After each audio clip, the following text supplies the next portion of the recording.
Alhamdulillah wassalatu wassalamu ala Rasulillah wa ala alihi washabihi wa mawala. Asyhadu an la ilaha illallah wa la syarika lahu wa asyhadu anna Muhammadan abduhu wa rasuluhu la nabiyya ba'da. Qala Allah ta'ala fil Qur'anil Karim, a'udzubillahi minasyaitonir rajim.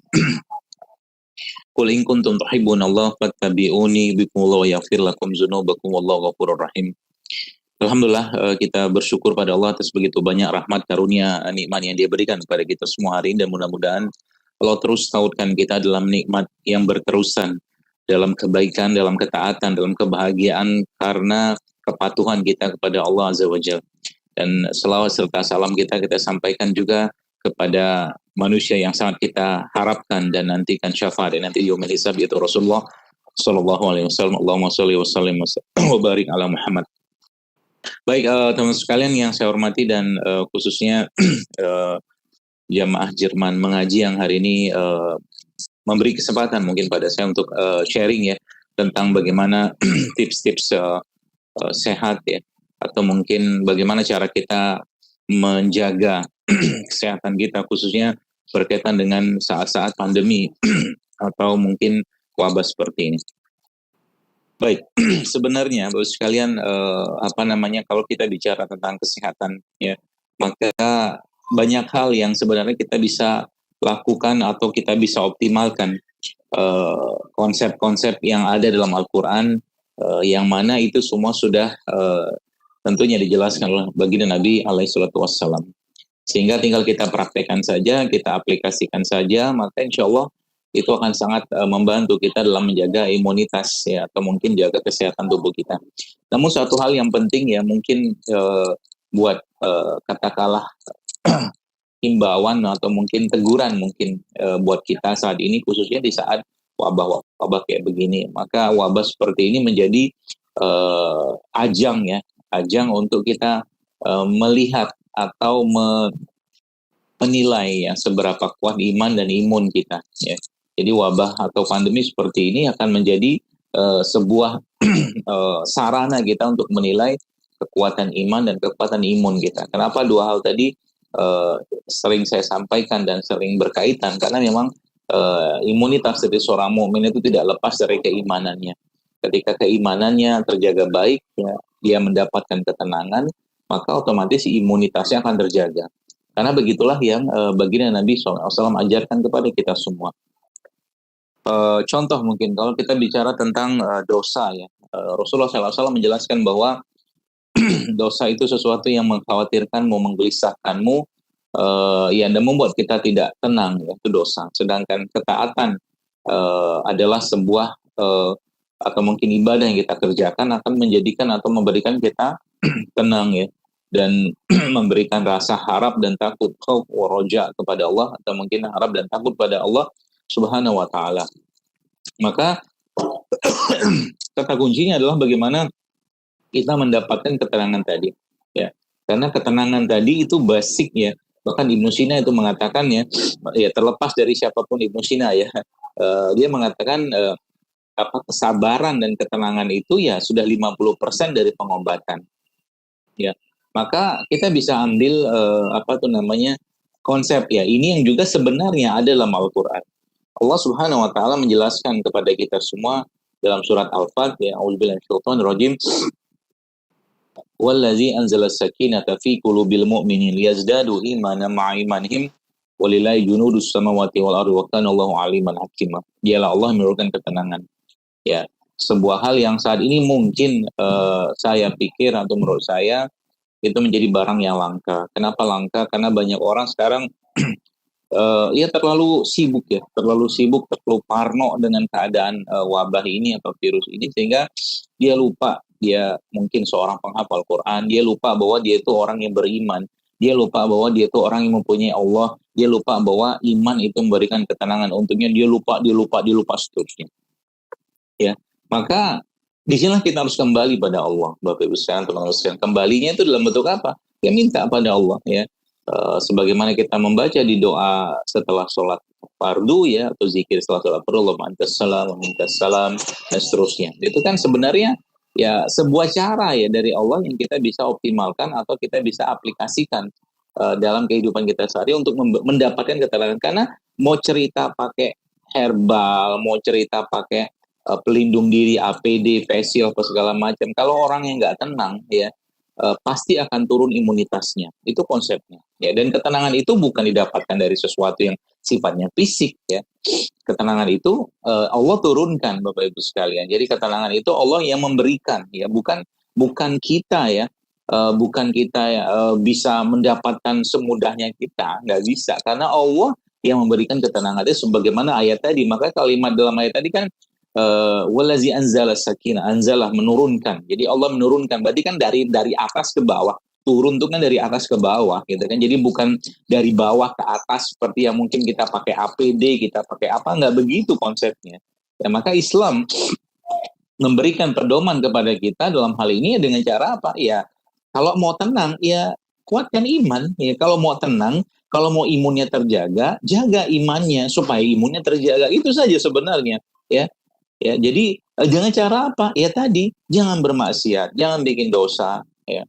Kemudian perbanyak ibadah, perbanyak katakanlah memperbaiki atau perbaiki hubungan dengan Allah Azza wa Jalla. Salah satu bentuknya. Ya. Dan apa namanya aplikasinya atau mungkin breakdownnya atau penguraiannya itu bisa kita dapatkan dari banyak hal, ya. Di saat katakanlah wabah seperti ini, ya, kita bisa tingkatkan lagi amal ibadah.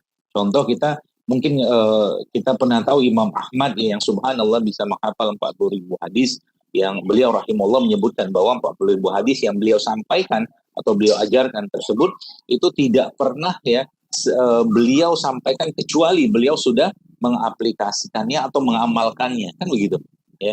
Jadi subhanallah, kalau kita bicara tentang bahkan 24 jam sunnah Rasulullah Sallallahu Alaihi Wasallam itu semuanya, Bapak Ibu itu menyehatkan. Bahwa boleh bilang semua yang Rasulullah Sallallahu Alaihi Wasallam itu jelaskan dan beliau Sallallahu Alaihi Wasallam ajarkan kepada kita itu menyehatkan sebenarnya, tapi kita tidak melakukannya karena sehat. Kita tidak melakukannya untuk sehat, kita melakukannya karena ketaatan, kita melakukannya karena kewajiban, kita melakukannya karena itu perintah dari Allah Azza wa Jalla. Ya, itu sebuah konsep, ya. Kalau sudah kita memahami itu, maka pasti tenang. Sedekah memberikan ketenangan, sholat malam memberikan ketenangan, zikir memberikan ketenangan, sholat saja yang wajib-wajib katakanlah itu memberikan ketenangan yang luar biasa kepada kita semua. Ya, asal kita menghayati, ya, ibarat kata mah mungkin kalau bahasa orang keren itu do what you love and love what you do, gitu kan.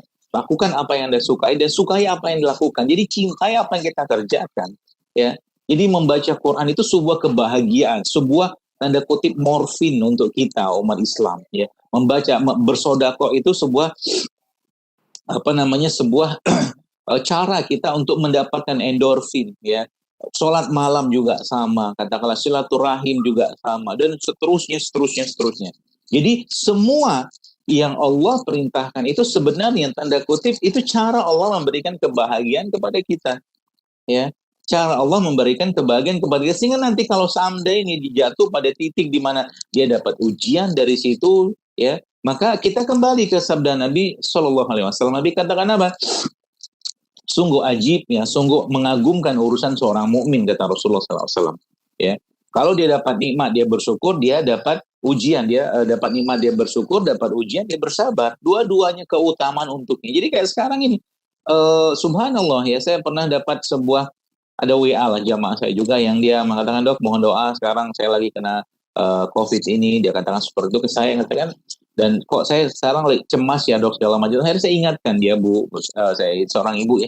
Saya katakan, kenapa harus cemas? Saya katakan, ya, kalaulah katakanlah kita kembalikan semua pada Allah, maka nggak ada yang perlu dicemaskan, ya.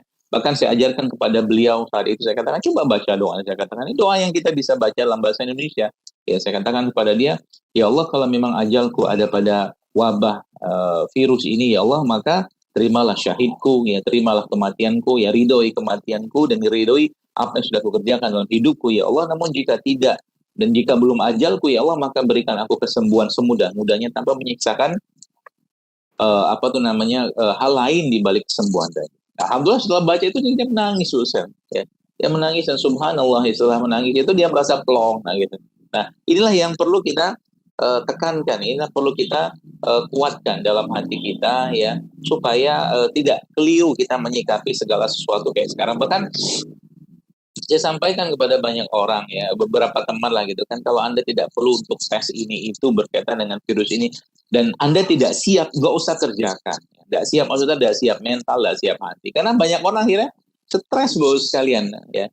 Orang justru malah cemas ya, karena adanya katakanlah wabah atau virus ini. Justru malah ketika dia mendapatkan sebuah hasil ya, hasil bahwa dia positif, katakanlah tuh kayak gempa bumi atau bom atom yang luar biasa untuknya gitu kan ya. Pernah itu dalam suatu hari ada seorang ibu yang dulu pernah konsul ke saya, beliau subhanallah ya kena penyakit jantung, lalu sudah ada perbaikan yang luar biasa, tiba-tiba dia entah iseng entah apa dia periksa lagi ya, dan dilihat rekaman jantungnya itu adalah apa sedikit hal yang kurang baik, dan itu akhirnya membuat dia cemas. Saya katakan, Bu, kalau saya jadi ibu saya akan robek-robek nih apa hasil lab. Kenapa? Kalau hasil lab yang ibu dapatkan hanya sekedar membuat ibu gelisah, hanya sekedar membuat ibu takut, hanya sekedar membuat ibu katakanlah nggak bisa tidur, ngapain juga diperiksa, ya, ngapain juga dicek gitu loh, kata saya begitu kepada beliau, ya. Karena memang kalau bahasa saya itu kadang-kadang saya katakan kalau memang ajalnya sudah tiba, memang kita sudah waktunya mati, ya mati aja. Mau ada penyakit kek, mau nggak ada penyakit kek, ya. Dan Allah seakan-akan memberikan Bapak sekalian, memberikan apa tuh namanya teguran itu kepada kita semua. Ya kemarin subhanallah ya, kita tahu di Indonesia ada kecelakaan pesawat yang jatuh semua ya, subhanallah, semoga Allah ampuni mereka, yang jatuh di Pulau Seribu yang kita tahu itu. Nah, kalau saya tanya kepada Bapak Ibu sekalian atau kita lihat datanya, apakah semua orang yang ada dalam pesawat tadi itu semuanya bebas virus ini atau bebas COVID? Jawabannya iya, karena mereka kan mau naik pesawat kan harus dites dulu. Yang paling tidak tes tadi itu kan menunjukkan bahwa mereka bebas COVID atau bebas virus ini kan gitu, ya. Tapi subhanallah ya, begitulah cara Allah untuk mengingatkan bahwa yang namanya ajal, kematian itu ya, mau kata dites kek, mau kata nggak dites kek, mau kata pakai ini kek, pakai itu kek, kalau memang waktunya mati ya mati aja, ya. Nah ini kan jadi akhirnya kita, oh iya ya benar juga ya gitu kan. Akhirnya kita tenang loh sekalian, ya. Akhirnya kita tenang dan kita nggak panik ya, kita nggak panik. Dan masya Allah ya, kita ingat kisah Abu Ubaidah al-Jarrah radhiyallahu anhu, yang ketika Umar bin Khattab radhiyallahu juga menyampaikan pada Abu Ubaidah al-Jarrah radhiyallahu anhu, ya Umar berkata ya suruh pulang gitu kan. Saat itu Abu Ubaidah ya yang menjadi gubernur di Palestina saat itu kan disuruh pulang oleh Umar ya. Abu Ubaidah nggak mau ya, katakan ya kalau aku mati aku ingin mati bersama rakyatku di wabah atau di saat wabah ini. Dan subhanallah akhirnya Allah ambil nyawa dalam keadaan syahid, dalam keadaan wabah kayak begitu kan. Itu subhanallah. Jadi tenang ya, mau gimana lagi gitu loh. Mau kembali atau mau kita mengadu ke siapa? Kita mau katakanlah mau mengeluh ke siapa? Kita mau lari ke siapa? Nggak ada, ya. Apakah katakanlah orang suntik ini, minum ini, pakai itu menjamin semua? Ya nggak ada, cuma ikhtiar saja. Ya. Jadi kalau itu lagi-lagi ya, kita kembalikan ke konsep Al-Quran di mana Allah sudah jelaskan faiza maritu wa huwa yashfin, ya. Atau dialah Allah yang menyembuhkan ya, menyehatkan kembali, Allah menurunkan penyakit, Allah juga yang menyembuhkan ya. Kalau hal-hal seperti itu sudah terbenam dalam hati kita dan kita recall kembali Bapak Ibu sekalian, maka subhanallah ya, nggak ada yang perlu kita takutkan atau khawatirkan ya. Masya Allah ya. Jadi ini nih pesan pentingnya sebenarnya di sini ya. Sebab nanti kalau kita nanti insya Allah akan masuk ke pembahasan selanjutnya berkaitan dengan imunitas kita, apa yang harus kita kerjakan, apa harus kita konsumsi, apa yang harus kita katakanlah makan ya, maka itu lebih menguatkan lagi ya. Tapi kalau yang ini nggak beres Bapak Ibu sekalian, maka subhanallah ya, berat sekali pembahasannya ya, berat sekali, bukan hanya pembahasan tapi berat sekali tubuh kita itu untuk bisa mendapatkan ya imunitas seperti yang kita harapkan ya, seperti itu. Jadi ini kunci penting. Jadi kayak sekarang nih 24 jam ada sebuah buku yang judul 24 jam bersama Rasulullah SAW, yaitu jelaskan bagaimana keseharian Nabi dari bangun tidur sampai tidur lagi, itu semua dijelaskan semua dalam buku itu ya. Maka kita coba ikutin pelan-pelan, karena dalam sunnah itu ada keberkahan, ada kebaikan ya, ada juga pasti petunjuk-petunjuk kesehatan. Kenapa Nabi nggak atau kenapa Nabi melarang orang tidur habis subuh? Ya karena memang tidur waktu subuh itu melemahkan jantung ya. Kenapa Nabi katakanlah nggak suka katakanlah tidur waktu isya atau ba'da maghrib, itu salah satu tidur yang membuat lemah otak kita sekarang. Subhanallah ya. Jadi semakin kita atau semakin saya mendalami ini semua ya, mempelajari, oh ternyata Masya Allah gitu kan, kita beruntung sekali ditakdirkan Allah sebagai muslim ya, dan mukmin pastinya insya Allah ya. Kenapa? Karena memang agama kita ini agama yang sangat care dengan kesehatan. Masuk toilet ada caranya ya, keluar toilet ada caranya, berhubungan suami istri ada caranya, suami istri atau seorang wanita yang berpisah dengan suaminya katakanlah, itu juga ada, semua ada tata caranya gitu loh. Subhanallah ya, makannya Nabi itu ada cara. Saya kemarin subhanallah mendapatkan sebuah informasi dalam sebuah acara juga, itu ada seorang yang ya mendapatkan profesor ya, saya lupa di mana itu, gara-gara dia menjelaskan di situ betapa dia mengikuti cara makan Nabi. Cara makan Nabi itu apa yang dikerjakan Nabi itu pasti terbaik. Ya, apa yang dikerjakan oleh Nabi kita Sallallahu Alaihi Wasallam itu pasti terbaik. Cara makannya, cara minumnya, cara duduknya, cara berdirinya, cara jalannya, ya semuanya pasti terbaik. Karena memang laqad kana lakum fi Rasulillah uswatun hasanah. Jadi dalam diri Nabi Muhammad Sallallahu Alaihi Wasallam itu sudah Allah berikan di situ, sudah Allah bekali beliau Sallallahu Alaihi Wasallam ya, sesuatu yang bisa kita contoh. Karena sulit kalau seandainya kita mencontohnya malaikat ya, karena itu sebabnya Allah mengutusnya atau memberi rasulnya atau menjadikan Rasulullah SAW sebagai rasul dalam wujud manusia kan gitu ya, supaya kita manusia juga bisa contoh ya. Nah itu pesan paling pentingnya di situ Bapak Ibu sekalian yang harusnya kita kuatkan mulai sekarang ya. Jadi hal-hal yang berkaitan dengan keimanan ya. Keimanan itu naik dengan apa? Dengan ketaatan. Keimanan itu naik dengan apa? Dengan ibadah. Keimanan itu naik dengan apa? Dengan kebaikan yang dilakukan oleh seseorang. Jadi hal-hal seperti itulah yang saat ini kita perlu naikkan. Sehingga nanti kalau imannya bagus, imunitas juga bagus. Contoh begini ya. Contoh sederhana. Bacalah kisah-kisah para salafus soleh, orang-orang soleh zaman dulu sekalian. Itu subhanallah ya. Mereka tuh orang-orang yang malam harinya terbangun ya untuk sholat malam ya. Dan siang harinya mereka berpuasa. Jadi malam hari itu mereka penuhin dengan membaca Quran ya, dengan sholat malam, dengan berzikir. Siangnya mereka berpuasa. Dan ini sebenarnya suatu konsep gitu kan. Konsep ternyata bahwa kalau mau iman itu meningkat, memang salah satunya adalah mengurangi makanan. Maka Islam atau agama yang mulia ini memberikan pedoman tentang itu. Bagaimana kalau iman itu mau naik, ya jangan banyak makan. Dan ternyata Ibnu Qayyim al-Jauziyah rahimahullah mengatakan juga hal seperti itu, bahwa ternyata ketika seorang berlebihan dalam urusan makan, maka itu akan melemahkan imannya. Ya seperti itu. Makanya saya katakan paket gitu ya. Paket detoksifikasi ya berkaitan dengan hati dan raga kita dalam bentuk puasa itu Islam tuh paling lengkap. Ramadan, Syawal ya, Ayamul Bid, Senin Kamis ya, puasa-puasa sunnah, bahkan sampai puasa Daud, komplit banget paket detoksnya itu. Yang didetoks apa? Oh, bukan cuma raga doang Bapak sekalian, ya. Karena sebenarnya ya, kalau kita bicara raga atau nafsu kita Bapak Ibu sekalian, maka raga kita ini ya atau nafsu kita ini lebih menginginkan untuk terus makan, pokoknya memuaskan hawa nafsu lah, jangan itu ya. Banyak makan ya, mungkin banyak sesuatu yang berkaitan dengan nafsu, beli ini beli segala macam. Maka diberikan panduan oleh Allah Subhanahu wa taala dalam bentuk pengurangan gitu kan. Jadi kalau Anda dan saya saudara sekalian diberikan pilihan antara makan sama tidak makan, sejatinya sebagai seorang manusia kita akan memilih makan karena kita punya hawa nafsu gitu kan. Maka manusia tuh pengennya makan sampai apa? Makan sampai kenyang ya. Nah, Masya Allah Islam memberikan pedoman tentang itu. Bagaimana kita diperintahkan ya, yang haram saja kita diperintahkan untuk ditinggalkan, dan ternyata ada lagi yang halal pun kita diperintahkan untuk meninggalkan, yaitu puasa Ramadan kan gitu. Ya.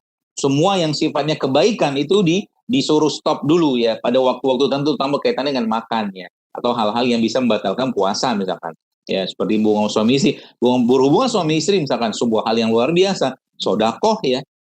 Itu ternyata di waktu Ramadan pun itu dihalalkan ya. Maksudnya sebelum Ramadan dihalalkan, ternyata kita diperintahkan untuk meninggalkan itu ketika waktu berpuasa.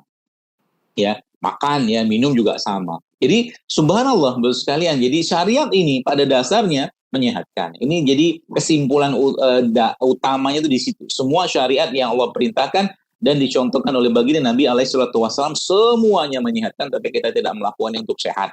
Sayang banyak orang tidak mau melakukan itu. Karena apa? Karena hawa nafsu. Contoh mungkin beginilah. Kita bicara tentang bagaimana cara meningkatkan imunitas. Bapak Ibu, Anda yang mungkin tinggal di Jerman ya, atau mungkin ada sebagian di Indonesia mungkin, subhanallah, bacalah penelitian-penelitian tentang bagaimana puasa misalkan meningkatkan imunitas seseorang. Itu udah banyak sekali penelitian menjelaskan tentang itu. Bahkan saya membaca ada suatu buku yang judulnya Longevity Solution. Ya, buku ini ada di Indonesia juga, judulnya Panduan Hidup Lengkap Berpuasa. Itu ditulis oleh 2 dokter di Kanada. Buku ini isinya apa coba? Puasa. Ya, puasa. The Longevity Solution. Isinya puasa coba.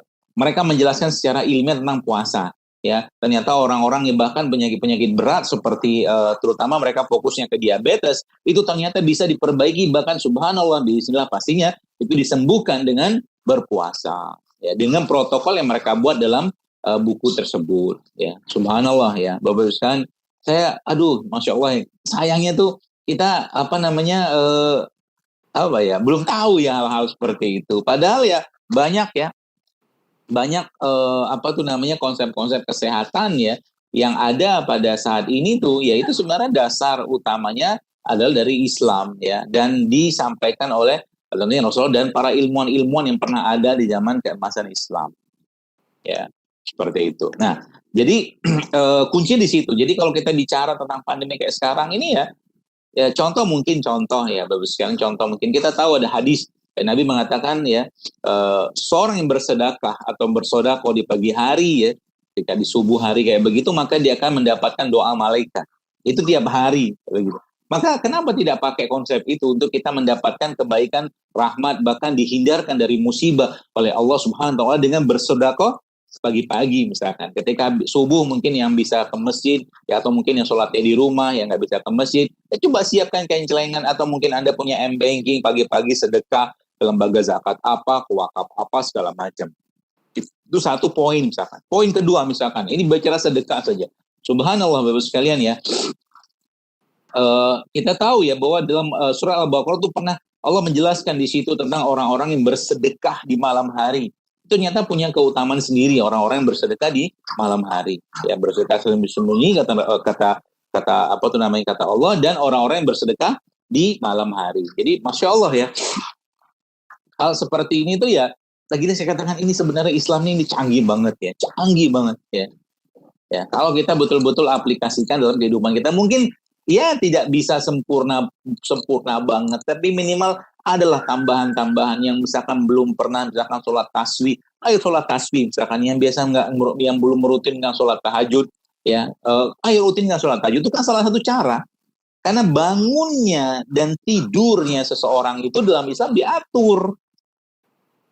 Umil laila illa qalila nisfahu awinkus minhu qalila. Jadi Rasul itu sudah Allah memberikan pedoman pada Rasul untuk bangun waktu tertentu, jam tertentu. Itu sudah ada postingan saya waktu saya jelaskan juga di Instagram saya. Nanti Bapak Ibu bisa lihat di sana. Ya, jadi masya Allah Bapak sekalian ya, waktu bangunnya, sayang itu ada orang ya waktu bangun Rasul dia tidur, waktu tidurnya Rasul dia bangun gitu loh. Jadi masya Allah ya. Jadi semakin menarik kalau kita mengkaji bagaimana misalkan tentang tidur saja ya. Tidur itu Bapak sekalian, saya pernah baca riset yang bahwa ternyata lack ya, atau deficiency of sleeping gitu kan, seseorang yang kekurangan tidur ya. Ya, jam tidur itu ternyata itu mereka berpotensi untuk terkena kanker ya. Itu tidur, itu ada risetnya coba, masya Allah. Jadi orang-orang yang kekurangan tidur itu ternyata orang-orang yang berpotensi terkena kanker atau penyakit-penyakit degeneratif yang lainnya. Jadi sebenarnya kalau orang bilang orang sukses itu tidurnya sedikit, nah, kalau bicara duniawi, saya nggak mungkin betul silakan, tapi dalam konteks Islam enggak. Orang sukses itu adalah orang yang tidurnya juga mengikuti tidurnya baginda Nabi Alaihissalam. Itu yang benar harusnya. Ya, jadi makanya saya pribadi memang sekarang ya banyak tidak menerima lagi kajian-kajian dilakukan malam-malam gitu kan. Kalau dulu ada beberapa kali, tapi sekarang udah nggak mau lagi. Kenapa? Karena Nabi SAW itu tidur ba'da Isya. Ya, Rasulullah itu tidurnya ba'da isya, nanti bangun tengah malam, ya jam 1, jam 2, mungkin jam kita kayak begitu. Dan tinggal di Jerman tinggal sesuaikan saja. Ya, seperti bahkan saya sering sampaikan ya, mungkin ada yang ada tugas atau apa ya, kenapa nggak tidur aja besisa, nanti tugasnya dikerjakan malam. Ya, malam itu subhanallah ya saat yang paling powerful otak kita.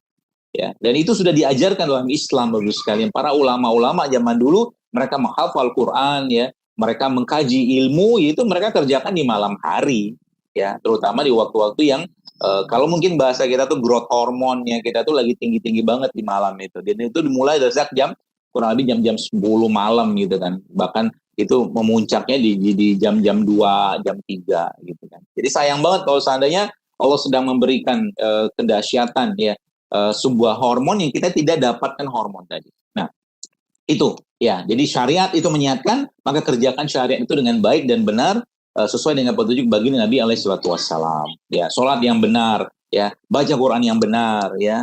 Waratil Quran tartila. Itu saya pernah tulis, itu sudah cukup lama, itu judulnya sewot ya. Tulisan itu judulnya sewot, tapi bukan sewot yang dimaksud dengan makna negatif, bukan. Itu berkaitan dengan makharijul huruf dari Quran, itu subhanallah itu ngefek ya. Ternyata ngefek ke organ tubuh kita, ya ngefek ke saraf kita ya, bahkan dengungan atau mungkin nada-nada dari Al-Quran itu ternyata memberikan efek ke perasaan atau jiwa seseorang ya, sampai ke hatinya juga sama begitu. Nah, sekarang kita kembali atau masuk ke poin berikutnya Bapak sekalian. Kalau secara ruhiyah ya keimanan ya. Sekarang kita masuk ke secara ragawinya kayak apa? Karena manusia tidak akan bisa dilepaskan dari raga tadi. Ya, jadi kalau imannya sudah beres nih ya, hatinya sudah beres, baru kita bicara raganya. Kenapa? Semua penyakit-penyakit fisik Bapak Ibu sekalian itu dimulai dari penyakit yang bermula dari emosi. Ya, maka perbaiki hati kita ya, tazkiyatun nafs ya. Itu salah satunya ya. Atau kita berzikir ya, sebagaimana tadi saya sempat tulis juga bahwa Ibnu Qayyim al-Jauziyah rahimahullah mengatakan bahwa obat. Jadi raga ini punya obat, maka hati juga punya obat. Maka obatnya hati adalah zikrullah ya, atau mengingat Allah ya, atau berzikir pada Allah Subhanahu wa taala. Ya. Nah, jadi Bapak sekalian ya, yang kedua ini adalah poin penting di mana kita bicara tentang raga ya, atau tubuh kita ini. Maka raga ini Bapak sekalian ya, sebenarnya ada tempat-tempat tertentu yang Allah bekali di situ dengan imunitas ya. Mungkin ya kita pernah mendengar kalimat seperti ini ya. Al-Maidatul Baitudda. Jadi perut itu rumah penyakit ya. All disease start from the gut. Semua penyakit itu bermula dari pencernaan. Dan kalau kita ambil bahasa yang positifnya, bahwa ternyata imunitas juga diproduksinya, dominannya itu ada pada pencernaan. Maka saya mungkin kalau Anda yang menyaksikan atau menonton kajian saya juga, atau mungkin baca tulisan-tulisannya, itu hampir tidak pernah lepas saya katakan makan yang benar ya. Kalau mungkin di Jerman mungkin saya nggak tahu yang di sana dimakan apa. Yang jelas bukan kayak di sini lah jelas ya. Yang di Jerman mungkin dapat gorengan mah susah mungkin ya, makan cilok, cireng, seblak, bakso gitu kan mungkin tidak semudah di Indonesia. Mungkin ada yang buat ya. Tapi kalau itu sekedar makanan biasa, makanan camilan sekali-sekali nggak masalah. Cuma masalahnya kan itu jadi makanan kita zaman sekarang. Bapak. Jadi itu jadi makanan kita yang banyak orang sekarang yang akhirnya melemahkan imunitasnya dia. Jadi kata kuncinya adalah pada pencernaan tadi. Jadi imunitas itu dibentuknya atau diciptakannya itu di pencernaan kita ya. Sel-sel imunitas itu 80% itu ada di sana. Itu yang pertama. Yang kedua, hormon kebahagiaan itu serotonin pun itu dibuatnya di pencernaan. Ya, jadi kalau orang bawaannya nggak happy, nggak bahagia, nggak senang, coba cek makanan dia apa. Coba dicek. Besar kemungkinan ada yang masalah dari makanan yang dia makan. Di luar nanti kita mungkin bicara tentang emosi yang terblokir dari dirinya. Emosi yang terblokir. Ya, jadi Masya Allah ya. Teman-teman sekalian itu. Terus nanti kita akan bahas ya, insya Allah semoga Allah cukupkan waktunya ya. Bagaimana cara kita menguatkan pencernaan tadi? Bagaimana cara menguatkannya? Ya, kata kunci pertama, jangan lemahkan dia dulu. Ya, apa yang melemahkan dia? Banyak. Makanan-makanan yang tidak lagi mengandung enzim, tidak lagi mengandung vitamin, tidak lagi mengandung mineral ya. Makanan-makanan yang hanya cuma tinggi kalori ya. makanan-makanan yang banyak tambahan bahan-bahan sintetik. Tadi subhanallah saya melihat sebuah foto di Instagram, salah satu akun Instagram itu ada semangka gitu kan, semangka diletakkan di atas meja, kemudian dibiarkan sekian lama sama dia, kemudian semangka tersebut layu gitu kan, dari yang warnanya merah berubah menjadi apa namanya kehijauan lah ya, sudah ada jamur dan bakteri-bakteri sana. Dan satu lagi ada makanan fast food ya, ada burgernya sama kentangnya. Itu ternyata ditaruh atau dibiarkan oleh mereka itu sampai 180 hari, berarti sekitar 6 bulan. Dan ternyata sih siapa burger sama kentang tadi itu nggak ada banyak bedanya dari awal ketika dia dibeli gitu kan. Dan saya katakan makanan mati. Nah, banyak orang sekarang tuh banyak yang dikonsumsi makanan mati. Jadi sebenarnya makanan hidup tuh makanan yang banyak tidak ada pengolahan ya, makanan yang tidak banyak pengolahan, makanan yang tidak mendapatkan bahan-bahan tambahan bahan sintetik ya, makanan-makanan yang tidak difabrikasi. Jadi semakin alami, semakin fresh, semakin bagus. Itu konsepnya ya. Dan itu yang menguatkan pencernaan kita ya, dan itu yang menguatkan pencernaan kita, imunitas kita. Jadi kayak sekarang ini ya mungkin saya nggak habis pikir gitu kan, subhanallah ya, banyak orang bisa ngantri di fast food gitu kan, drive thru-nya itu untuk membeli makanan-makanan cepat sajinya ala-ala mereka, sesuai dengan kebutuhan lidah mereka. Mereka nggak pikir bahwa itu nanti melemahkan imunitas mereka. Dan Bapak Ibu pahamilah baik-baik bahwa banyak penyakit, banyak kematian yang terjadi, dan sebagian besar itu penyakit kematian yang terjadi akibat COVID ini adalah karena masalah disbiosis ya. Disbiosis itu ketakseimbangan bakteri pada pencernaan atau usus kita. Jadi lebih banyak bakteri jahatnya daripada bakteri baiknya, kan gitu. Kenapa? Ya lihat aja apa yang dia makan, lihat aja apa yang dimakan, apa yang diminum, apa yang ditonton, apa yang didengar gitu kan. Kalau Anda nggak perlu katakanlah melihat sesuatu yang nggak penting dan justru malah melemahkan dan memberikan kita kecemasan, nggak usah dilihat, nggak usah dilihat. Ya, jadi itu ya poin pentingnya adalah bagaimana pencernaan selalu terjaga. Ya, lalu apa yang kita harus konsumsi? Ya, lihat Al-Quran. Ya, sering saya sampaikan, apa yang ada di surga itu yang terbaik, terus ya. Maka ada di surga ada madu, ya di surga ada kurma, di surga ada jahe, di surga ada susu, tapi bukan susu olahan, bukan susu kemasan. Ya, di surga ada khamar, ya. Khamar itu yang tidak memabukkan, khamar syaribin kata Allah, ya. Maka itu beberapa saja gitu kan. Maka itu yang kita pakai, ya itu yang kita gunakan selama di dunia. Ya ibarat kata kaidah mudahnya lah begitu. Ya kaidah mudahnya begitu. Ya jadi seluruh produk lebah, ya seluruh produk lebah itu Bapak Ibu konsumsi aja. Madu, propolis ya, di Poland ya, termasuk saya baru dapat kabar juga dari salah satu sahabat saya juga, ya dia seorang importer habatus sauda. Kata beliau itu Jerman itu malah justru sangat tinggi konsumsi habatus saudanya, kata beliau begitu. Jadi masya Allah sekalian ya. Dan habatus sauda itu kata Nabi SAW itu obat segala penyakit. Ya memang ada beberapa pandangan tentang ini, tapi saya memahami orang-orang yang merutinkan habatus sauda sekalian, yaitu memang organnya sebagian besar tuh membaik, ya ada perbaikan.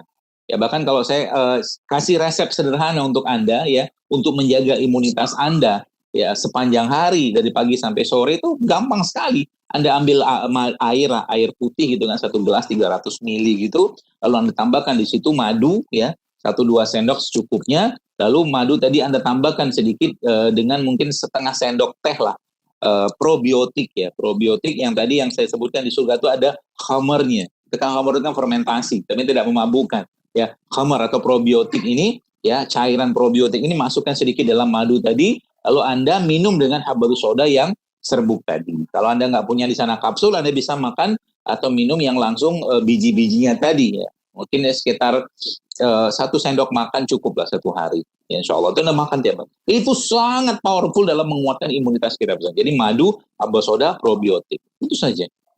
Salah satu contohnya.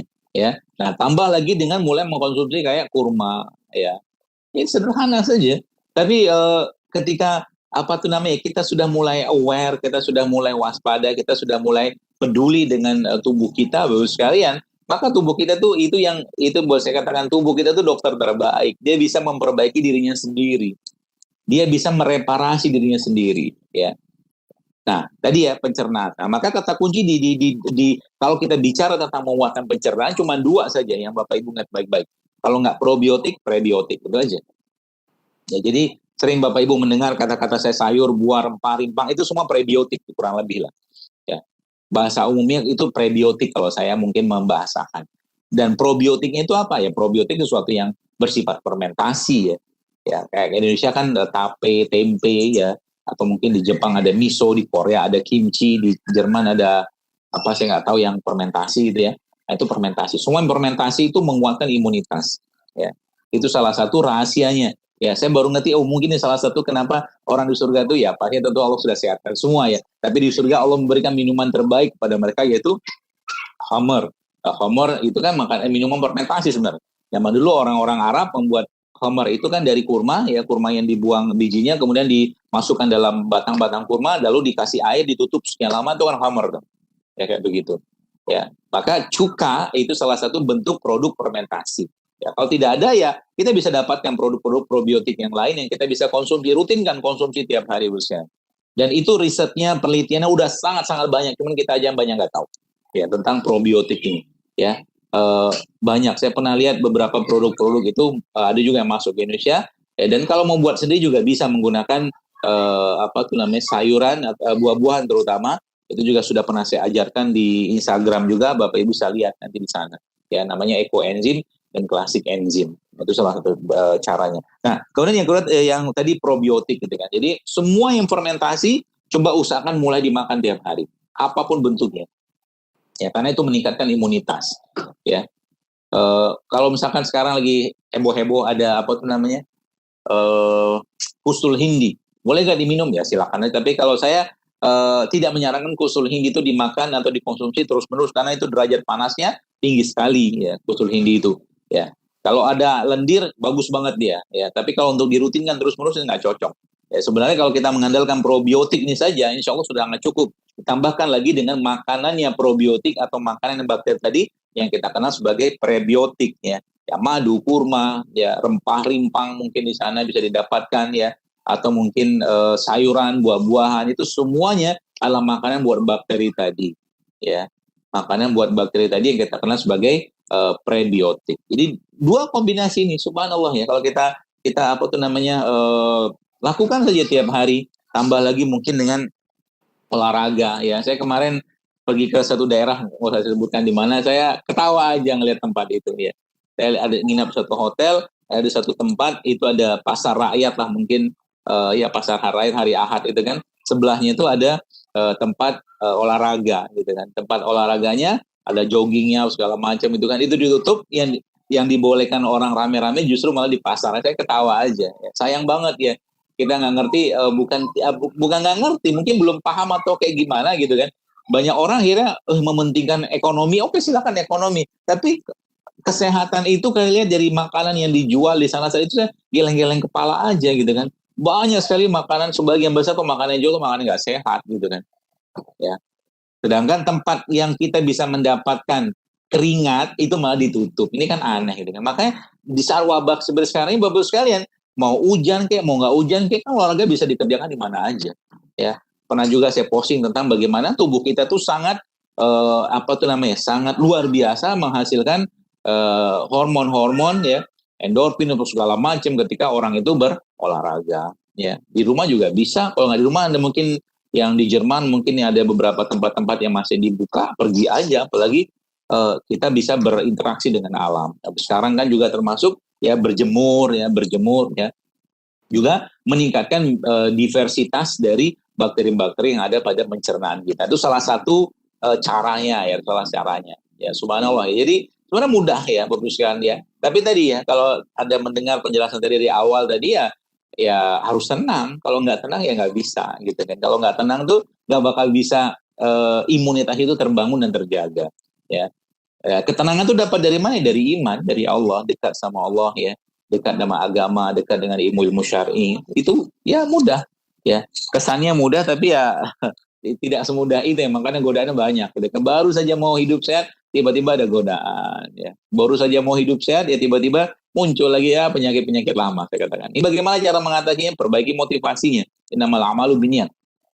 Ya. Motivasi kita hidup sehat itu apa? Mau ada pandemi kayak, mau nggak ada pandemi kayak, satu saja Bapak Ibu catat dan rekam baik-baik kata-kata saya. Ya. Apa itu motivasinya? Motivasi adalah kita ingin mengembalikan jasadnya kita ini kepada Allah ya dalam keadaan baik sebagaimana dia menciptakan itu dalam keadaan baik dan menitipkannya kepada kita dalam keadaan baik. Itu kan motivasi. Sehingga nanti hidup sehat itu mau ada pandemik kayak, ada virus kayak, ada apa kayak, nggak ada urusan kita sama hal-hal seperti itu. Justru malah kita terus ya menjaga kesehatan sebagai bentuk ketaatan, rasa syukur kita pada Allah, dan ya niatan kita untuk mengembalikan jasad ini kepada Allah. Kan ini titipan, ini kan casing doang nih. Ya ruhnya nanti ya dimasukkan ke dalam jasad yang baru di yaumil hisab nanti. Seperti itu kan? Ya. Jadi sudah beda cerita nanti ya. Masya Allah, tabarakallah ya. Seperti itu. Itu motivasinya. Jadi saya kemarin ya, kapan hari itu ada sempat ngikutin sebuah training juga ya, waktu ya upgrade ilmu lagi lah gitu kan. Jadi subhanallah bapak-bapak itu cerita besar dalam pemeriksaan yang kita lakukan ya. Guru saya lakukan itu, bapak itu sudah punya potensi untuk terkena stroke ya.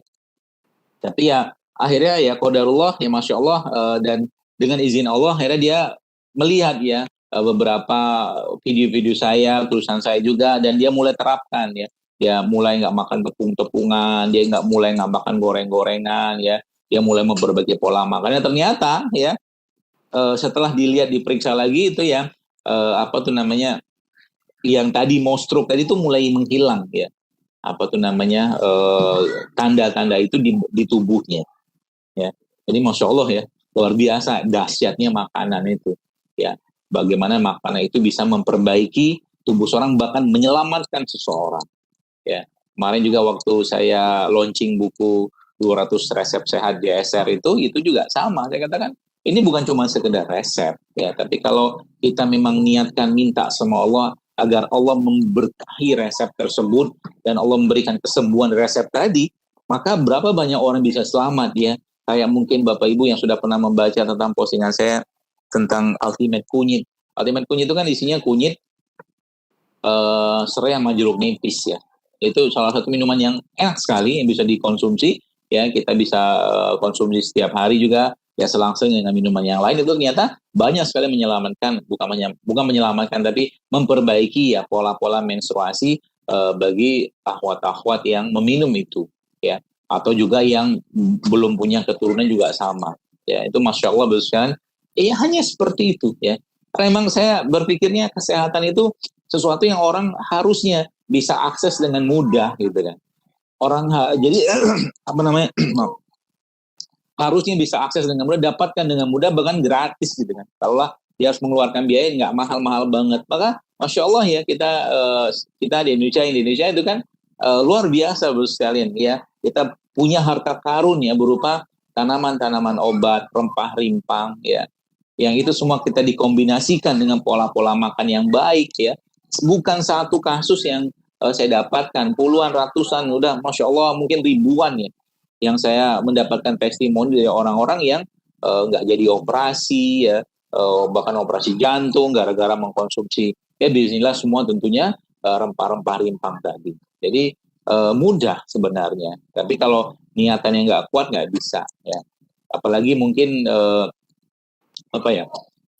ketika orang nggak menyadari ya bahwa sebenarnya apa yang dia konsumsi setiap hari itu ya tinggal menunggu waktunya saja itu untuk dia jatuh ke dalam jurang penyakit yang bukan penyakit-penyakit biasa, tapi penyakit-penyakit berat ya, kronik, degeneratif, autoimun, dan bahkan sampai ke kanker ya, karena pola makan atau kebiasaan yang terlalu berlebihan dalam mengutamakan hawa nafsu dalam mengkonsumsi makanan dan minuman setiap hari.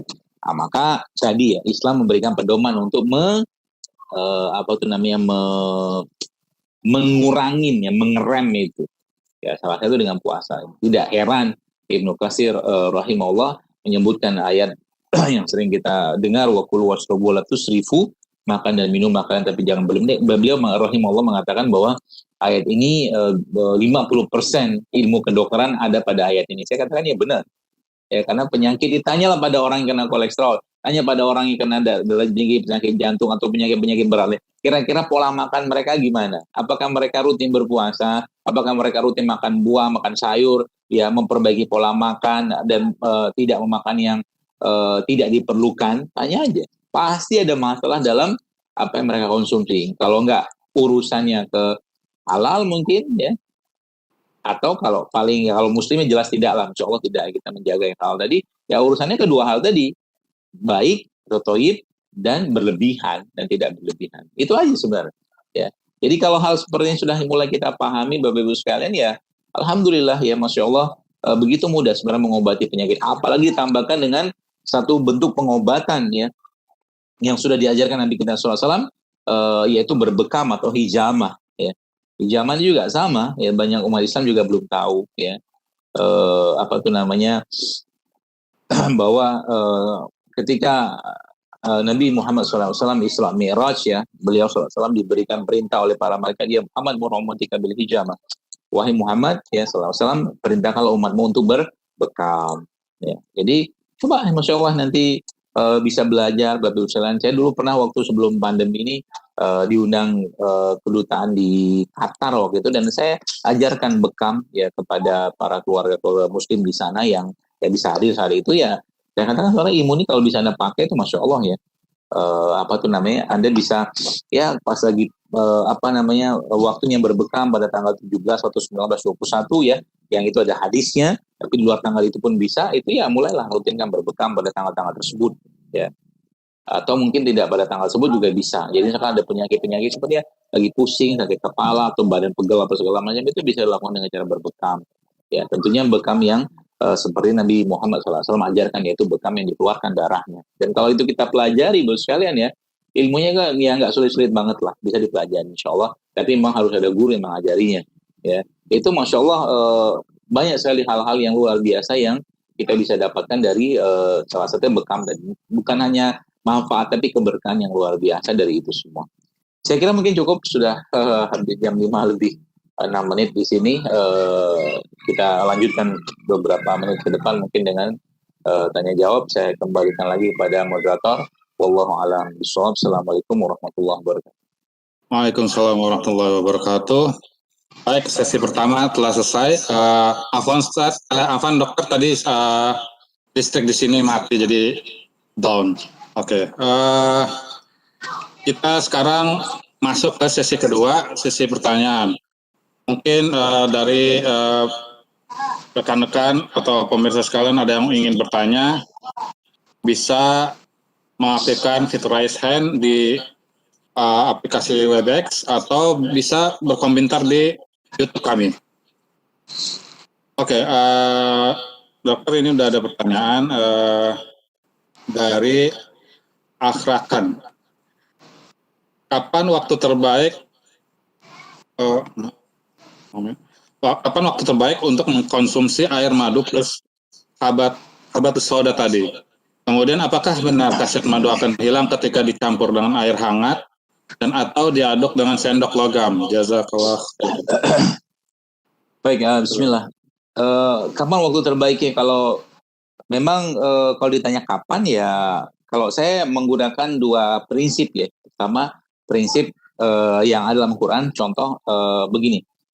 Malam itu adalah waktu istirahat tubuh, maka ketika malam hari itu kita bekali tubuh kita dengan pasukan-pasukan penyesihnya. Biasa saya kalau menjelang tidur itu biasa saya ada konsumsi herbal-herbal, yang minimal minum air putih, atau kalau enggak tadi mungkin ada air madu, atau mungkin habatus sauda juga bisa tuh. Itu satu yang pertama. Yang kedua pagi-pagi ya. Pagi-pagi itu karena biasanya pagi adalah waktu pembuangan tubuh kita. Maka usahakan di pagi hari itu kita bisa merutinkan makan minum air madu ya, atau tadi tambah habatus sauda, atau ada probiotik juga bisa ditambahkan, itu tambah dengan buah-buahan. Jadi pagi dan malam lah kurang lebih. Nah, kemudian berkaitan dengan madu yang diberikan air panas ya. Sebenarnya kalau air panas itu tidak mendidih nggak masalah. Kalau air hangat saja nggak masalah. Ya. Jadi tidak akan merusak enzim pada madu tersebut. Ya. Juga termasuk minum madu pakai sendok stainless ya, sendok logam, nggak masalah. Insya Allah. Afwan tadi dari Jo di Mulheim. Sementara masih belum ada pertanyaan. Saya ada pertanyaan, dokter. Istri saya kan belum hamil, sudah hampir 2 tahun. Apa kira-kira resep-resep yang bisa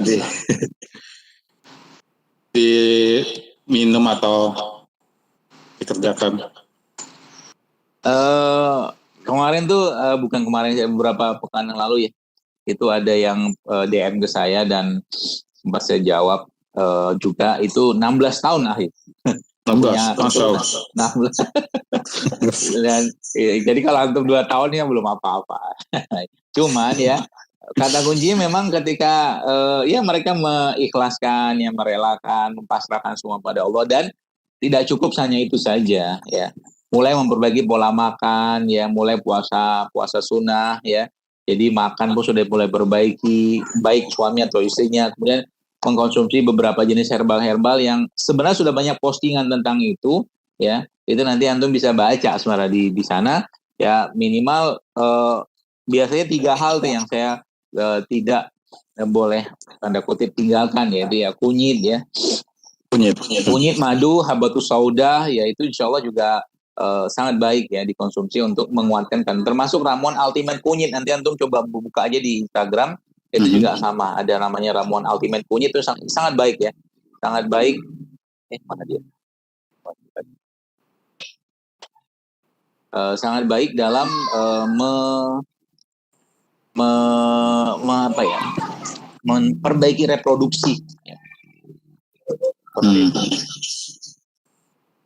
Sama rutin kan berbekam tiap bulan. Berbekam, Nggak tahu di sana bisa berbekam nggak? Ya mungkin ada, cuma kita belum tahu aja, dok. Oke, ini sudah ada lagi pertanyaan dari Siti Grupner. Kalau asam urat katanya dilarang mengkonsumsi madu, apakah benar ya, dok? Nggak benar. Tidak benar. Benar, oke. Kemudian ada lagi yang bertanya dari asam urat tuh nggak boleh konsumsi gorengan. Gorengan tuh mungkin.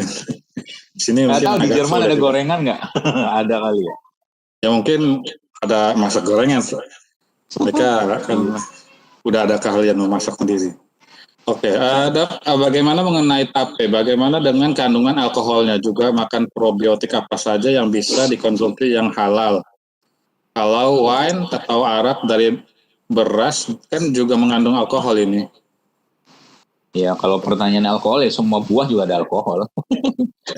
Sepanjang kan kata kuncinya itu kan sepanjang dia masih ada pada apa namanya, indukan atau senyawa asli yang lain, masih kumpul bareng-bareng nggak masalah.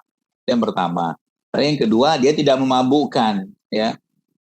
Jadi dalam tape itu ada alkohol, ada, tapi kan tidak memabukkan dan dia belum terpisah. Tapi kalau dia sudah terpisah, nah itu jadi masalah kayak begitu. Durian tuh ada alkohol, ada loh durian tuh alkohol. Jangan pikir durian nggak ada alkohol. Nasi juga ya, dok.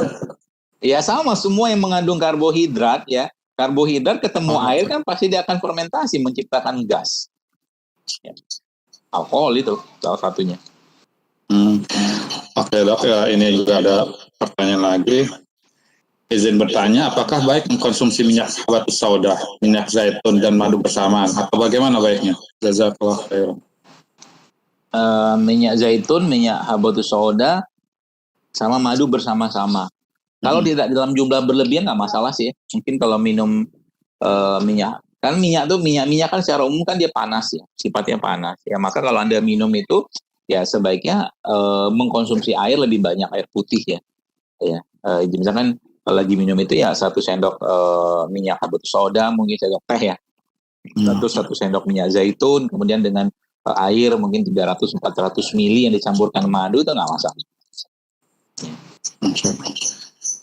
Ini ada lagi pertanyaan, dokter, saya kadang sudah cukup tidur, tapi masih terus terasa letih. Dan untuk mengatasinya saya biasa minum kopi. Tadi saya juga sadar terus-terusan mengkonsumsi kopi tidak baik.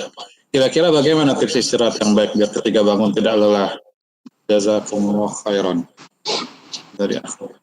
Iya, jadi sebenarnya tubuh kita itu, Bapak Ibu sekalian, teman-teman, ya dia bisa mengerjakan fungsinya dengan baik kalau kita memberikan asupan yang benar ya. Jadi kata kuncinya living food aja. Living food itu ya makanan-makanan yang masih mengandung vitamin, ya enzim, ya mineral yang tinggi ya. Balik-baliknya ke misalkan tuh sayuran, buah-buahan. Dan supaya itu bisa mendapatkan taste yang baik, mungkin gini saran saya ya. Apa tuh namanya? buah-buahan itu nanti Anda potong-potong, atau campurkan sedikit dengan madu, ya taburkan sedikit sama garam mineral ya, dan tambahkan ya jadi garam, madu, sama sedikit mungkin lada hitam. Nah, coba mulai rutinkan itu ya, karena itu living food tuh kayak begitu tuh. Jadi makanan yang masih hidup. Jadi insya Allah kalau itu dirutinkan nanti akan sangat baik buat tubuh untuk memperbaiki metabolisme. Karena biasanya kalau letih-letih kayak begitu biasanya enzimnya nggak benar ya. Jadi mulai rutinkan minum madu juga, air putih berbanyak. Kalau bisa dapat air kelapa muda juga bagus ya, air kelapa muda atau air kelapa tua. Karena ada kan, harusnya sih ada. Insya Allah ada. Sini ada lokasi juga. Oke. Ini lanjut. Kalau misalnya pakai masker membuat kita tidak nyaman atau stres, apakah justru bisa menurunkan imun kita, Dok? Ya iyalah. Jadi gimana? Kita kan sebenarnya kan gini loh, teman-teman sekalian. Imunitas itu kan sebenarnya tadi kalau mungkin Anda yang mendengar penjelasan saya tadi kan, salah satu yang melemahkan imunitas itu kan adalah kecemasan atau stres. Ya, jadi kalau orang katakanlah dalam kondisi pakai masker itu merasa cemasnya luar biasa atau stres luar biasa, ya bukalah sebentar maskernya gitu. Jangan keluar ya, Dok ya. Atau jangan keluar kan gitu. Atau Anda pergi ke hutan ya, hutan yang nggak banyak orang kan, di Jerman mungkin banyak tuh. Ya udah hirup udara segar sana tanpa pakai masker. Iya. Itu kan bisa tuh. Jadi gak usah terlalu saklek juga sama aturan. Nggak 24 jam juga kita harus pakai masker kan. Mungkin kalau lagi di kantor mungkin ya. Ya kantor saya kira mungkin Anda mungkin duduk sekian jam gitu kan, ya bisa kan keluar sebentar lah, hirup udara segar. Itu saya kira mungkin teknis ya, mungkin jangan sampai akhirnya kita pakai masker malah membebankan diri kita gitu kan. Atau apalagi misalkan nih Bapak Ibu sekalian, pakai maskernya tidak diwajibkan masker medis kan, misalkan di sini tuh ada merek N95 gitu kan. Itu kan betul-betul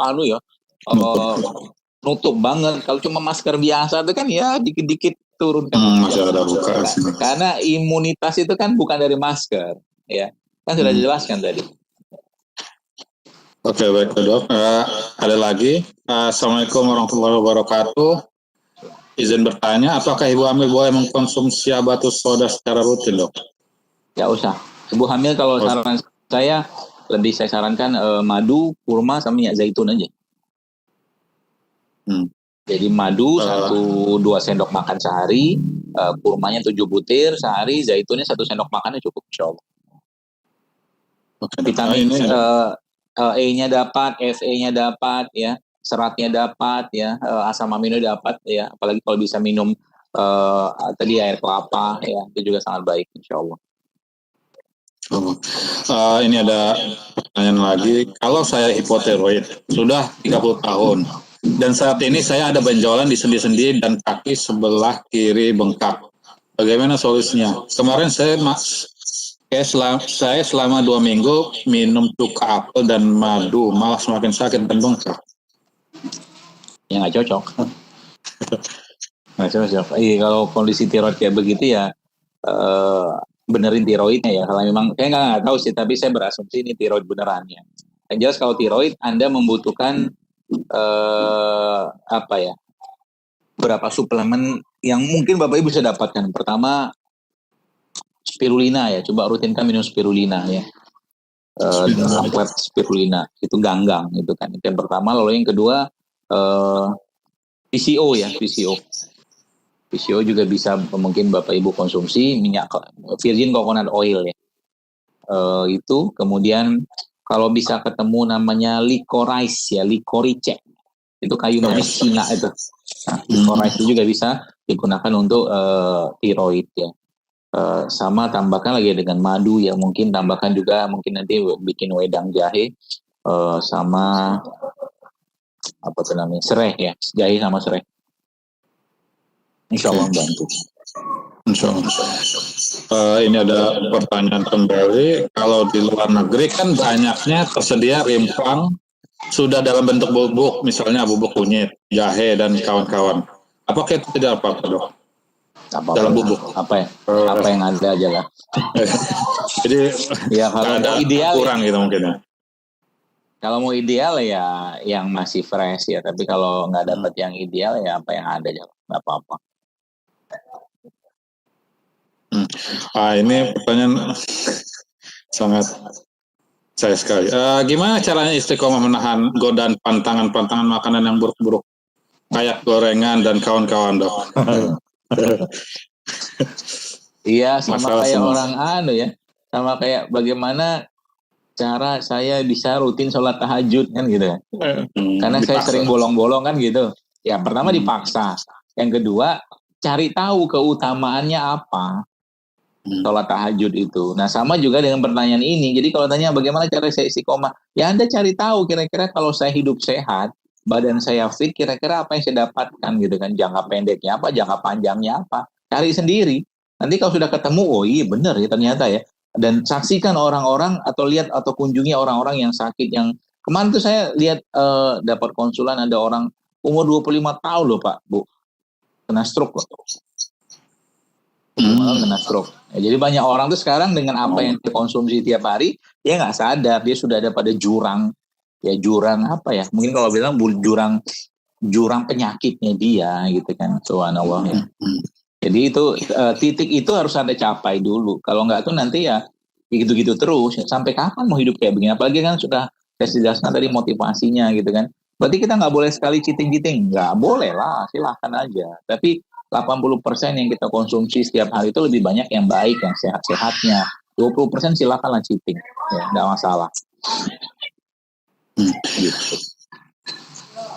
Ada pertanyaan kembali. Untuk orang yang punya diabetes, kalau makannya 3 atau 5 butir kurma, apakah gula darah tidak naik? Lalu kalau kita minum air citron, airnya hangat atau dingin ya? Bolehkah panas dicampur kunyit dan madu? Pertama gini ya, Bapak Ibu sekalian pahami ya bahwa kalau senyawa itu masih utuh ya pada senyawa namanya kompleks compound ya, atau senyawa kompleks sebenarnya tidak masalah ya, asal jangan berlebihan. Ya, contoh misalkan kurma itu kan ada gulanya, betul ada gulanya, ada fruktosanya, ada glukosanya juga. Tapi dia ada pada kurma ya. Beda sama kalau orang minum gula pasir, itu lain cerita, nggak ada temannya dia. Ya, paham ya? Nah, jadi jangan jangan samaratakan semua ya. Bahwa memang betul ya gula pasir itu kalau dimakan ya gula darah pasti akan naik. Kurma benar nggak naik? Bisa jadi akan naik, tapi masalah dalam kurma itu ada bahan lain yang juga menjaga kestabilan tubuh kita.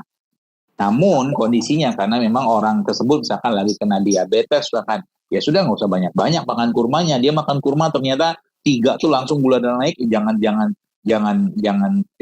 gitu kan, 1 mungkin atau 2 untuk dapatkan keberkahan dari kurma. Biasa sampaikan begitu. Ya, karena nggak ada ceritanya orang kena diabetes gara-gara makan kurma kan. Memang iya ada salah satu imam besar ya dalam Islam itu subhanallah ya. Beliau itu ya tapi ini kelalaian ya. Karena terlalu banyak makan kurma, terlalu banyak. Ya, tapi kalau kita cerita orang makan kurma itu 7 butir sehari ya, nggak bakal jelek-jelek banget lah mungkin badannya ya, seperti itu. Jadi tidak masalah ya. Air jeruk tadi ya, limau itu diminumnya hangat atau dingin ya tergantung ya. Kalau cuma sekedar buat seru-seruan ya buat ngilangin aus ya kalau lagi tengah hari minum dingin aja. Tapi kalau pagi-pagi atau mau menjelang tidur ya minumnya hangat ya. Oke, Dok. Kalau untuk menghindari osteoporosis di hari tua atau menjelang lansia bagaimana, Dok? Dan kalau untuk wanita yang akan menopause, apa saran untuk tetap stabil hormonnya, Dok? Ya baik, ini mungkin pertanyaan terakhir ya, hampir setengah 6 di sini. Oke. Pertama, jangan kuras enzim ya, jangan kuras enzim Anda ya supaya tidak terkena osteoporosis. Enzim itu maksudnya gimana? Jangan makan yang melemahkan enzim Anda, terutama makanan olahan, ya makanan olahan, makanan yang berbahan tambahan pangan sintetik ya. Ya kalau gampang tuh kue-kuean, tepung-tepungan, ya gitu-gitu minyak-minyakan, minyak goreng itu nguras banget enzim. Dan suplai enzim dengan lebih banyak lagi, terutama dari sumber-sumber yang mengandung lemak-lemak yang baik seperti alpukat ya atau omega 3 itu juga bagus ya. Jadi mulai rutinkan tuh ibu mungkin yang bertanya ini ya, mungkin alpukatnya mulai dimakan tiap hari, tambahkan dengan kurma, nanti minum minyak zaitun, itu juga sangat baik dalam menjaga osteoporosis. Jadi osteoporosis itu terjadi juga kalau salah satunya adalah karena kalsium yang disedot ya, karena tersedotnya kalsium ini gara-gara apa? Karena tubuhnya terlalu asam ya. Maka asam itu kan ada pemicunya apa ya, makanan-makanan pembentuk asam. Jadi tinggal di browsing aja tuh, namanya acid forming food gitu kan, makanan pembentuk asam. Ya, beberapa tadi saya jelaskan juga. Salah satu ya kayak gula ya, beras, nasi putih itu pembentuk asam, atau makanan-makanan olahan atau kemasan. Ya, semakin fresh atau alami makanan tadi semakin baik ya, termasuk kalau Anda bisa mendapatkan air alkali ya, air dengan pH 7,5 atau 8 itu sangat baik ya untuk menjaga kestabilan pH dalam tubuh kita. Nah, juga rutinkan apa tuh namanya, mengkonsumsi minyak zaitun atau omega 3 ya. Itu juga sangat baik dalam mencegah osteoporosis. Atau mungkin kalau di sana bisa didapatkan, atau mungkin titip sama yang pulang itu kolagen ya, juga bisa didapatkan dari gamak atau teripang yaitu timun laut, itu juga sangat baik ya. Atau kalau susah banget ya udah rebus itu aja, apa tuh namanya, sisik ikan tuh kolagennya lumayan tuh. Sisik ikan ya. Atau kalau Anda yang ada baca postingan saya kemarin itu yang tentang bone broth ya, atau mungkin kaldu, itu juga bisa ya. Bisa mungkin dipakai untuk apa tuh namanya, menguatkan tulang ya. Itu juga nanti kalau direbus sampai 4 jam itu kolagennya keluar. Tapi dari ayam organik, jangan ayam biasa. Itu mungkin saran saya. Berjemur jangan lupa. Berjemur. Oke, baiklah para pemirsa Jurnal Ngaji, kita telah sampai ke akhir dari acara seminar kita kali ini. Mungkin ada pesan terakhir, Dok, supaya mau meninggal saya. Pesan terakhir untuk kami semua, supaya seperti. Ya baik, bismillahirrahmanirrahim. Bapak Ibu sekalian, teman-teman yang saya hormati, yang menyaksikan video ini, Nabi kita Muhammad SAW sudah memberikan pesan kepada kita semua untuk menjaga 5 hal. Dan salah satu 5 hal dari 5 hal tersebut adalah sehatmu sebelum sakitmu. Maka saat kita sehat, maka perbanyaklah amal ibadah kita, perbanyaklah tingkatkan ketaatan kita kepada Allah, dan jaga kesehatan tadi sebagai bentuk rasa syukur kita kepada Allah. Bagaimana caranya? Sudah saya jelaskan tadi. Nah, ketika sakit ya, maka perbanyaklah bertobat. Kita memohon ampun kepada Allah atas begitu berlimpahnya salah dan kesalahan atau dosa kita yang kita kerjakan. Ya, maka apa tuh namanya, ketika sakit ya, bertobatlah sebelum berobat. Ya, minta ampun pada Allah, dan jadikan sarana sehat dan sakit tadi sebagai sarana kita untuk meningkatkan ketakwaan kita kepada Allah Subhanahu Wa Taala, yang pola-pola kesehatan tersebut bisa kita contoh dari Rasulullah SAW yang sudah memberikan petunjuk itu, yang tentunya bersumber dari Al-Quran dan Sunnah Nabi SAW. Jaga kesehatan dan niatkan dan azamkan dalam diri kita untuk mengembalikan jasad ini kepada Allah Azza wa Jalla dalam keadaan yang baik, sebagaimana Dia menciptakan tubuh ini juga dalam keadaan yang baik juga. Demikian, mohon maaf kalau ada yang salah dari yang tersampaikan. Semoga Allah menjaga Bapak Ibu sekalian di Jerman ya, semoga Allah jauhkan segala macam penyakit. Semoga yang sekarang sakit juga Allah sehatkan. Semoga yang belum punya keturunan Allah berikan keturunan. Semoga yang mungkin sedang ada masalah atau apapun Allah mudahkan urusannya, dan semoga yang masih belum merasakan nikmatnya iman atau Islam, Allah tambahkan lagi nikmat tersebut sehingga dia merasakan kenikmatan dalam semua ketaatan kepada Allah Subhanahu Wa Taala. Dan semoga Allah mewafatkan kita dalam husnul khotimah, dan Allah pertemukan lagi kita dengan orang-orang kita cintai, dan tentunya dengan Rasulullah SAW serta para orang-orang soleh sebelum kita. Wallahu a'lam bishawab. Terima kasih. Mohon maaf. Assalamualaikum warahmatullahi wabarakatuh.